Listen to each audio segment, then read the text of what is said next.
yet to get through it. But I want to take a stop and, stop by Marcus Garvey.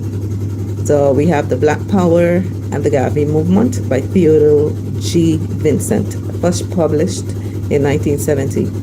Oh, I just heard that Jimmy Carter passed away. Okay.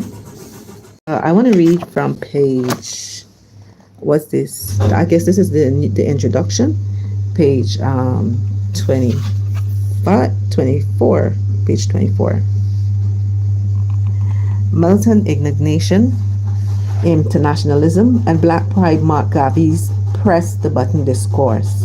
His defiance and that of the other Negroes is a less pungent form inspired black armed defense when white mobs attacked black urban centers. The number of white attacks declined markedly in 1920, and the last major one occurred in Tulsa in June of 1921.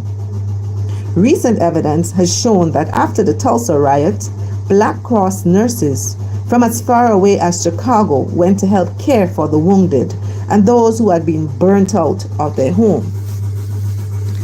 The lynching rate declined after 1921, a year in which Garvey challenged black people everywhere to stand up to white racist violence.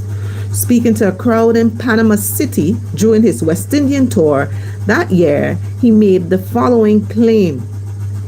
Ironically, the people in Panama are now demonstrating outside the U.S. Embassy against statements that the elected Donald Trump, President of the United States, made about reclaiming or taking back the Panama Canal.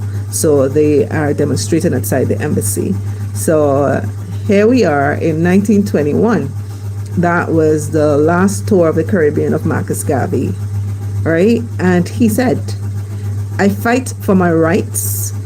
Brothers, I am one of those men who believe much in the new doctrine. That is, if a man hits me on the right jaw, I'm going to hit him on the left, irrespective of who he is. And I am sure that I'm going to hit him above the belt." That trip, however, was Garvey's last extended tour to the Caribbean. He returned to New York to face a lengthy trial on mail fraud charges, a trial that resulted in his going to jail until 1927, exiled back to his Jamaican homeland. There, Garvey's efforts to return to the U.S. or to travel freely in the West Indies were thwarted by the authorities. The West Indies. The West Indies. I say no more. Now, I wanted to look at, I wanted to do page 83. And is 83? Yes. Garvey's opinion. No, where Garvey said he looked. Where is it?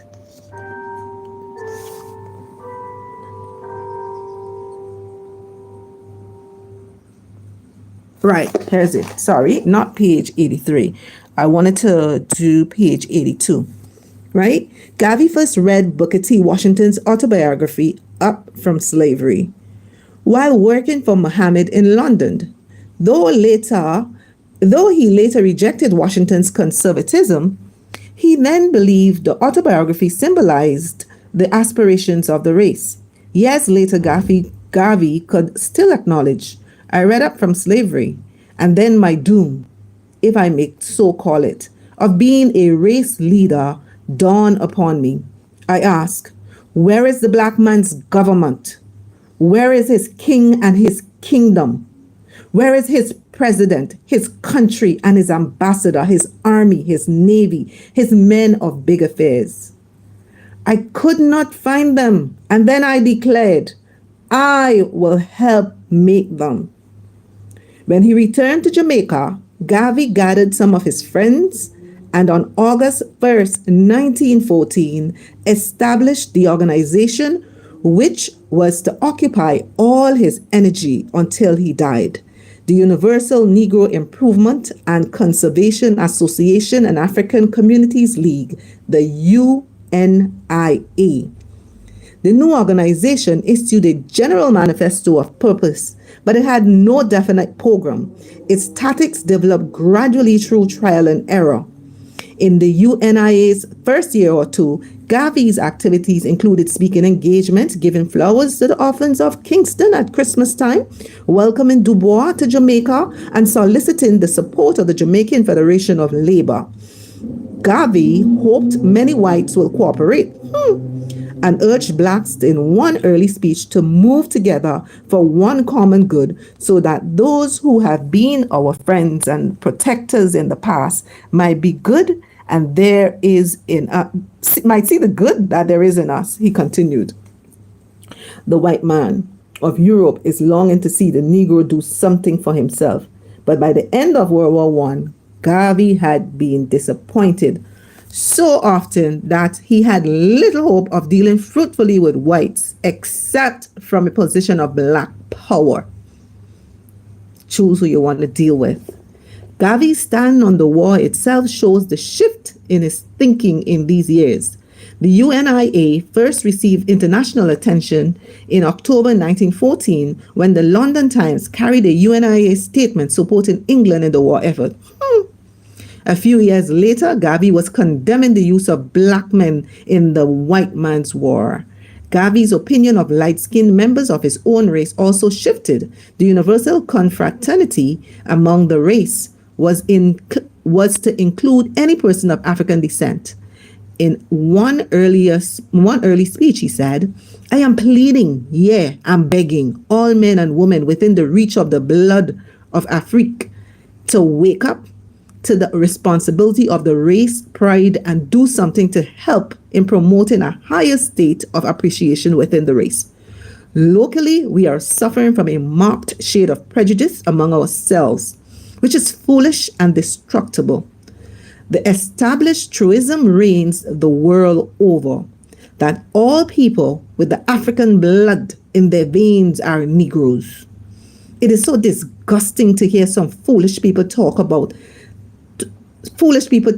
sometimes about their superiority in shades of color. But Garvey was rebuffed, first by the fair-skinned bourgeoisies of Jamaica, then by a similar group in the United States, and later he had many bitter words about the treachery of the light-skinned Negroes. Garvey came to the United States in 1916. He hoped to visit Booker T. Washington, but his specific mission was to talk to one of Washington's aides, the head of the recently established African-American trading firm, which Garvey had learned of through Duz Mohammed. And this is where I end Black Power and the Garvey movement. Oh Lord. Oh my goodness, look what I stumbled upon. Journey as the wire bend up the river end. Let me check out a few minutes of that one. I need to finish this bookshelf. I need to finish